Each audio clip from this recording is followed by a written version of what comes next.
boxe féminine. Les demoiselles participent depuis 2011 aux ceintures Montana, donc tournoi international d'Argenteuil, la première donc à avoir apposé son nom au palmarès, c'était Sarah Ouramoun du Boxing Beats d'Aubervilliers. C'est notre ami Rachid Corfoy qui va donc remplir la fonction de directeur de combat. Nous allons débuter avec la finale des poids mouches entre 48 et 51 kilos. Le combat est prévu en 4 reprises de 2 minutes. La première à se présenter à vous est affectée au point rouge sous les couleurs du Boxing Club de Marmoutier, comité régional Alsace-Lorraine, successivement championne de France chez les cadets, chez les juniors, vice-championne chez les seniors. C'est son 33e combat. On accueille Johanna Reicher.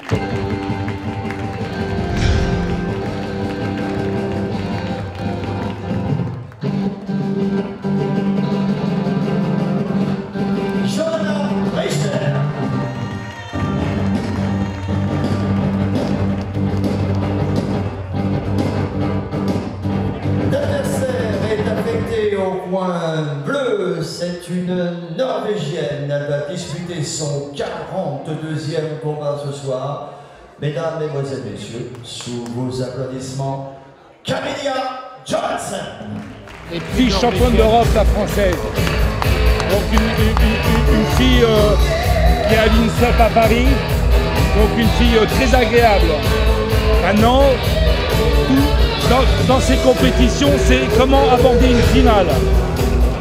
Arriver, c'est une chose, mais là, c'est une finale. Comment on peut aborder une finale, et ça dépend. Il y a des gens qui s'écroulent, et il y a des gens qui arrivent à quelque part un petit peu à être au-delà. Et là, c'est des moments de vérité, quoi. Ce qui permet de progresser dans une carrière de l'athlète. Alors Richard, Johanna sera opposée à Camélia Johansson, qui est une Norvégienne. Quand on connaît la boxe norvégienne, oui, quand on connaît la boxe féminine, là c'est la boxe féminine. Oui, c'est la boxe féminine, c'est la boxe norvégienne. De toute façon, l'école norvégienne, qu'elle soit, quand on regarde les autres sports, les autres disciplines, quand on est dans les sports nordiques, quand on va en Irlande, en Écosse, je prends l'exemple, c'est les Écossais, qu'ils soient féminins ou masculins, ça reste toujours des trucs très difficiles. Et la boxe norvégienne, elle est dure, c'est du rock. Et pourquoi ils ont une école de boxe de haute qualité? C'est pas forcément de haute qualité, rude, je dirais. Rude. Parce que c'est vrai, effectivement, à haut niveau, les garçons norvégiens, on les voit pas trop en boxe. On les voit souvent dans les compétitions très amateurs, en professionnel un peu moins. Mais ça reste toujours, je les ai vus hier à l'entraînement un petit peu, je les ai vus un petit peu, le coach s'est fait travailler très dur avant le combat et ça reste très rugueux. Très, une boxe un peu à l'irlandaise un petit peu. Toi quand tu étais boxeur, tu étais plutôt rugueux ou plutôt Non, tactique? il était tout en souplesse. Et travailleur. Parce que le plus dur dans la boxe, c'est de savoir travailler. Est-ce que c'est d'éviter les coups finalement, peut-être, non? Aussi. Angelo Dundi, le coach de Mohamed Ali, disait tout le temps, le plus dur, c'est de ne pas te mettre la droite, c'est de penser ce que l'autre va te mettre derrière. Et à partir de là, tu as commencé à gagner le combat. Et c'est une phrase que j'ai toujours retenue dans ma carrière. Voilà, j'ai toujours gardé ça, que c'est vrai de mettre une droite, mais si c'est pour en prendre 10 derrière, évitons de la mettre. Bien sûr. Et quand tu combattais, quand tu montais sur le ring, est-ce que vraiment, quelle mentalité tu avais vis-à-vis de l'adversaire? Est-ce que tu disais rien, absolument rien. De tuer, non. de massacrer? Non, moi j'avais 3 mois de préparation dans les jambes. Comment ça se passe pour un boxeur? Non, c'est fini. Ça c'est la vieille époque, c'est votre époque, cher monsieur. Les boutiers, les non, c'est l'époque. Mais ça c'est les schémas aussi qu'on a fait tout de la boxe. Non, moi j'ai pas eu besoin de ça. Vous savez, maintenant aujourd'hui les préparations sont faites parfaitement. Il y a des diététiciens, il y a des entraîneurs qui sont diplômés, on est entouré médicalement. Maintenant on a une autre pensée, maintenant on... Non, alors je parlais pas de la préparation qui sûrement... Oui, je parlais de la mentalité de se dire, quand je monte sur le ring, parce que la boxe c'est alors il y en a effectivement sport de boxe, de combat, de force. Est-ce qu'on se dit, est-ce que je vais le détruire? Non, moi non, jamais, puisque j'avais mes 3 mois de préparation dans les jambes, c'est ça. C'est ça qui comptait pour toi. C'était ça. Et avec ça, tu étais sûr que tout à fait. Tu pouvais faire un bon combat. Voilà, donc ça commence. Ah, tu peux commencer. Alors là, c'est deux filles qui sont droitières. Alors le speaker... Finaliste à se produire. Alors voilà, on voit une Norvégienne qui se met tout de suite en action, hein, justement. Voilà, alors là c'est très bonne réplique. Alors là, ce qu'il faudrait que notre petite Française puisse se désaxer de gauche à droite pour essayer de ne pas rester dans la ligne de mire de la Norvégienne. Ils sont tous les deux bien au milieu. Hein, tout à fait. Voilà, la droite en contre, là de la Norvégienne. Voilà, je pense que la Française devrait tout de suite se désaxer. Sortir de l'accrochage. Sortir de l'accrochage. École fort, hein, la Norvégienne, Voilà, comme tu disais tout à l'heure. Tout à fait. Une école de... On sent quelqu'un de dynamique, hein, la bleue. Ah oui. Une vitesse de bras. Voilà. Aussi, Et je pense que si notre petite Française pouvait... Voilà, crochet gauche, là de la Norvégienne. Encore un crochet gauche. Voilà, ça c'est trop loin. Voilà, et encore un compte dans la droite. Voilà, ça c'est bon. Voilà, mais ça touche pas, ça reste dans les gants. Là, on sent que ça manque de puissance chez la rouge. Il y a une volonté. Hein, quand même. Voilà. Mais voilà, c'est trop statique. Voilà, oui, c'est ça. Elle reste trop statique. Qui a pris l'avantage là, dans ce premier round? Pour l'instant, c'est la bleue. Hein. Pour l'instant, c'est la bleue. La Norvégienne. La Norvégienne qui a commencé très fort. Voilà, donc là, ça marque pas de point. Là non plus. Mais elle fait un travail. Donc les arbitres, quand il n'y a pas trop de coups appuyés, les arbitres vont regarder celui qui fournit et celle qui va fournir le plus de travail. On sent quand même que les coups, hein, ça doit faire mal quand on prend ça dans le ventre.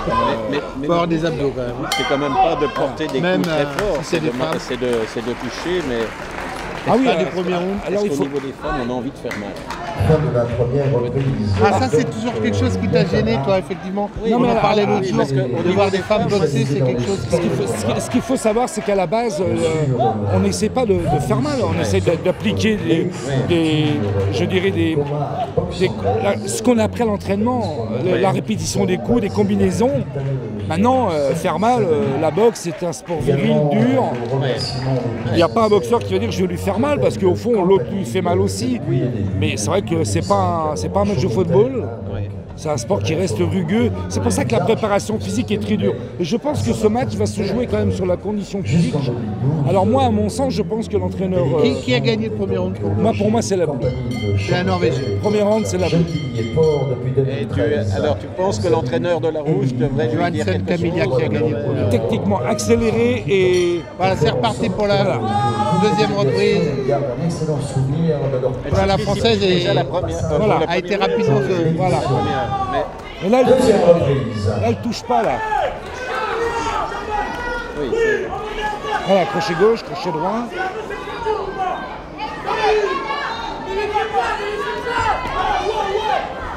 Voilà, là, elle devrait se désaxer beaucoup plus et casser la distance avec la Norvégienne. Là, ça touche pas. Hein. Là, c'est bon. Voilà, c'est du travail. Un petit peu plus grande, hein. Légèrement plus grande. Légèrement plus grande. Mais beaucoup moins de travail, quoi. Hein.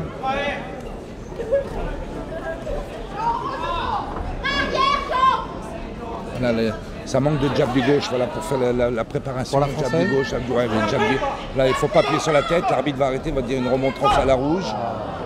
Voilà. Ça, c'est pas... Voilà. C'est la fatigue, hein. Elle se donne quand même.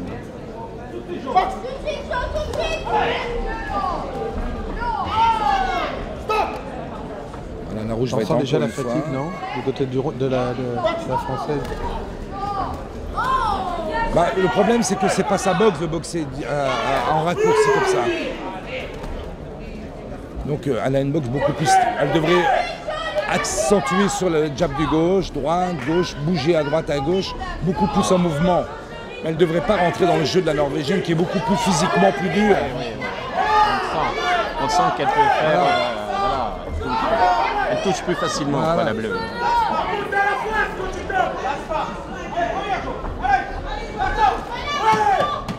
Combien de temps il faut pour s'en remettre un match comme ça, à ce niveau-là? Combien de jours? Là, oui. je dirais... oui, mais bon, ils sont jeunes, ils récupèrent très vite. Hein, mais normalement... Fin de la deuxième reprise. Moi, je verrai le nul pour les deux côtés. Quoi. Ah ouais, un Le équilibre. nul n'existe pas, donc comment? Non, la reprise. Un équilibre. T'as un équilibre. La reprise. Mais ici, ils peuvent mettre nul parce qu'après, il arrive un moment, vous avez vu, Je pensais qu'on ne pouvait pas mettre de nul. résultat partagé. Voilà. Oui, mais alors là, les arbitres. Mais vous savez, on fait comme ça. Souvent, si on note sur 10, on met 10, et puis à l'arrière, on va mettre ça. Ça veut dire que c'est un petit plus, avantage, un plus, voilà. Après, c'est un calcul de bon vieux professionnel. Aïe, aïe, aïe. Voilà. Alors, parce que il est difficile pour un homme de dire qui, quoi. Donc, carrément, après, les arbitres souvent mettent des petits avantages. Ah voilà, c'est ce qui fait la différence. Il arrive un moment quand voilà, on en revient tout à l'heure, si quelqu'un a fourni beaucoup plus de travail et que les deux sont comme ça, comme ils ne peuvent pas mettre de nul, ils basculent sur l'avantage. C'est difficile de compter tous les coups. C'est impossible. Il arrive un moment, les combats sont des fois indécis, quoi. Ah, là, c'est la troisième reprise, il y en a 4. Allez, vous écoute, quelques applaudissements, quelques encouragements. Merci pour elle. Voilà, normalement, l'arbitre devrait signaler le bras voilà, dessous. Hein. J'avais le bras là. Mais normalement, c'est celui qui met le bras dessous qui doit être pénalisé. Hein.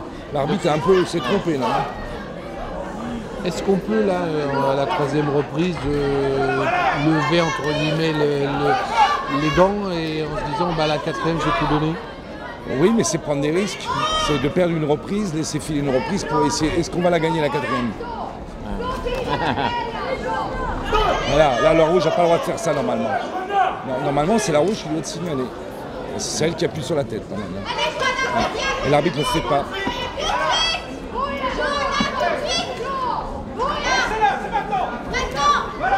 Elle travaille bien la Norvégienne quand même. Hein.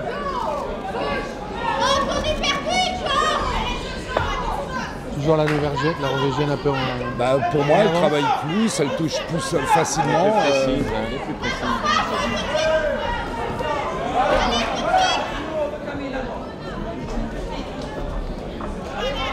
Voilà, là, elle tient le bras, normalement, l'arbitre devrait dire. Un peu plus de trucage chez la rouge. Ouais, bah oui. En tout cas, je dirais pas ça à ce point, mais Elle s'accrocher à ce qu'elle peut. l'arbitre devrait signaler. Quoi. Il y a la maintenant, fatigue, peut-être. Ouais, il y a ça aussi. Mais bon, à 2 rounds, si un athlète est fatigué au bout de 2 rounds, il faut qu'il aille faire un autre sport. Hein. Ah ouais. Ah ouais.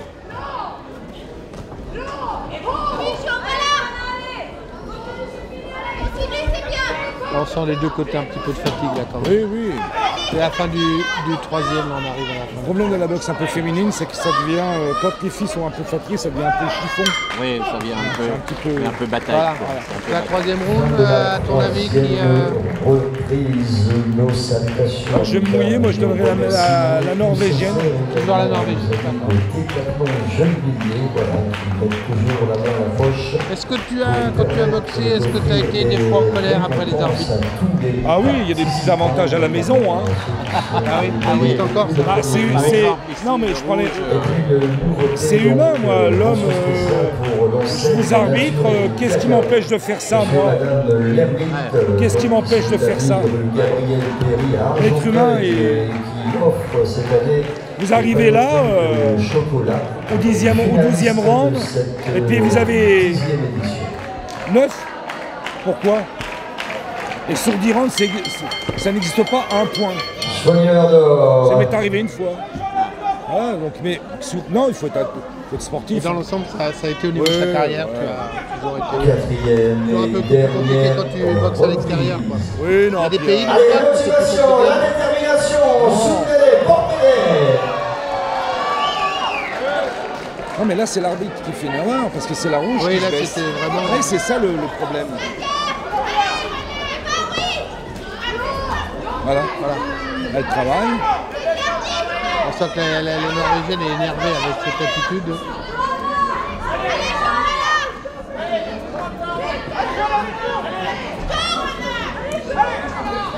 Elle a pris là. Là encore. Ah ouais.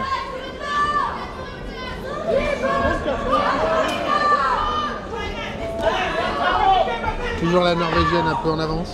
Bah, à mon sens, oui. Maintenant, voilà, monsieur a dit. Il y a la petite française. Voilà.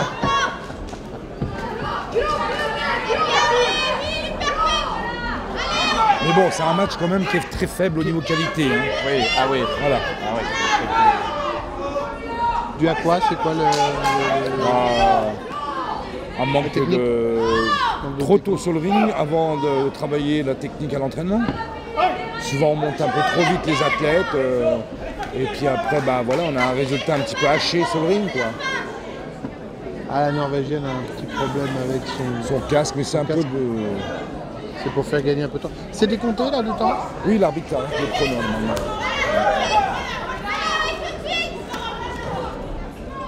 Normalement, c'est les gens qui mettent les bras dessous qui sont pénalisés normalement.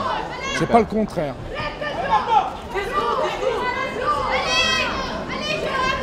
Ouais, on va arriver presque à la fin du match. Ouais. Voilà, là c'est la rouge normalement qui arrive. C'est la rouge, voilà. Ça y est. Non, non. Voilà. Là il a fait une erreur. Là c'est foutu parce que s'il y a un avertissement pour la... Ah mais là c'est pas bien parce que là il a fait le contraire. Là. C'est la rouge qu'on aurait dû avoir, donc là il y aura sûrement pas beaucoup de suspense, ça va être la rouge qui va gagner. Il y a des grandes chances. Voilà. C'est ce qui risque de faire basculer le match, quoi. Mais c'est pas... Voilà, Johanna Richer. Ouais. C'est vrai que c'est pas un très bon match. L'avertissement n'est pas mérité, il est fou. Axel Camilla. Donc là, ça va être compliqué, normalement c'est la Norvégienne, mais... Moi je verrai la Norvégienne malgré ça, mais l'avertissement n'a pas le droit d'être là. C'est l'envers, hein, normalement. C'est la rouge qui aurait dû prendre l'avertissement. Quand tu as boxé, est-ce qu'il y a un boxeur qui t'a vraiment fait mal? Est-ce que tu te rappelles de combats où il y a... Terry Norris, championnat du monde à Annecy. Le premier coup de poing, je me suis dit, ah, ce soir, on va danser. Ah ouais. Pourquoi? Parce qu'il faisait vraiment mal? Ah bah, tu veux que je t'en mette un? Tu vas dire, voilà. Non, mais c'est incroyable. Tu le sens tout de suite. Incroyable. Ah ouais. Tu t'es dit, c'est pas ma soirée. C'est le premier coup de poing dans l'épaule qui dit, oulala, ça les envoie. Ah ouais. Et j'ai dit là,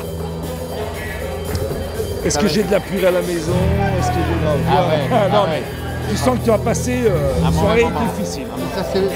Et ça s'est avéré très très difficile. Ah ouais. Ouais. Tu as perdu? Ah ouais. Ah oui. Ouais. T'as été au bout quand même? Premier round sur le cul.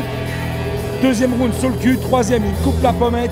Aïe aïe aïe. 11e round sur le cul. Je perds au point, ouais. Ah, donc vraiment, tu t'es donné à fond, quoi. Ah ouais, mais vidé. C'est la première fois dans un combat, j'étais vidé comme ça. J'ai jamais été vidé de ma vie comme ça. Ouais. Mais comment on peut avoir, par exemple, un coup de poing beaucoup plus puissant que l'autre alors qu'on a le même poids? Il y a des gens qui ont cette force en eux déjà. Ils ont une extension de bras qui est différente que d'autres. Voilà, la puissance, des fois, elle est innée. Hein. Il y a des gens forts. Il y a des gens qui sont grands, petits. Voilà. Ça, c'est souvent inné, hein, quand même, déjà à la base. Des frappeurs, on appelle ça. Bien, bah René, écoute... Et même la technique, là, ne peut pas grand-chose. Parce que forcément, dans un combat de boxe, même si tu arrives Si, la technique, on peut travailler beaucoup sur la technique. Hein. Mais la technique, après, il faut... Non, puis, tu sais, c'est comme le mec qui était à côté de Zidane, quoi. Il n'a pas de chance, quoi. Ah oui. Voilà, et ben là, tu tombes sur le mec, il faut pas que tu rencontres. Ah ouais. Voilà, c'est ça, t'as le mec d'une décennie, il est là, quoi. Et c'est toi qui te le prends. Mais c'est vrai ce que tu disais tout à l'heure, et c'est vrai que ça c'est dans tous les sports, une finale, on la perd pas, quoi. Quand on va en finale, si tu vas en finale, c'est pour la gagner, parce que sinon, ça sert à rien. Mesdames, Mesdemoiselles, Messieurs, voilà, on va voir qui a gagné. Le pointage des juges, décision unanime, est donc déclaré vainqueur de ce combat et vainqueur des ceintures édition 2014, Blue Corner, Camilla Johnson. C'est monsieur Daniel Talon, président du comité régional d'Île-de-France depuis 1992, vice-président délégué de la Fédération française de boxe, qui va offrir les trophées aux deux boxeuses. Camilla Johansen qui gagne la première ceinture, Montana Donc c'est bien, voilà, toi, on a été dans le vrai.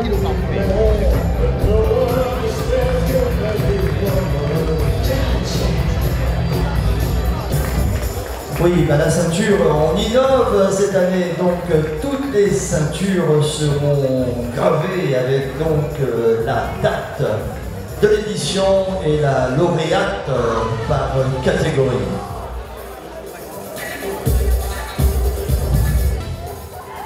Voilà, la Norvège qui a qualifié 2 boxeuses au stade des finales, elle est heureuse.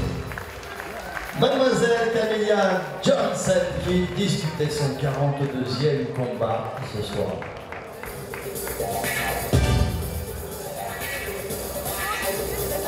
On peut applaudir Johanna Richer qui a déjà marqué de son empreinte son parcours chez les cadettes et juniors. Elle arrive, elle effectue ses premières saisons chez les seniors, elle attend de s'aguerrir et de revenir encore plus forte et déterminée. Un jour, je suis sûr que peut-être l'année prochaine, elle repartira elle aussi en Lorraine avec le Graal, l'Alsace-Lorraine avec le Graal.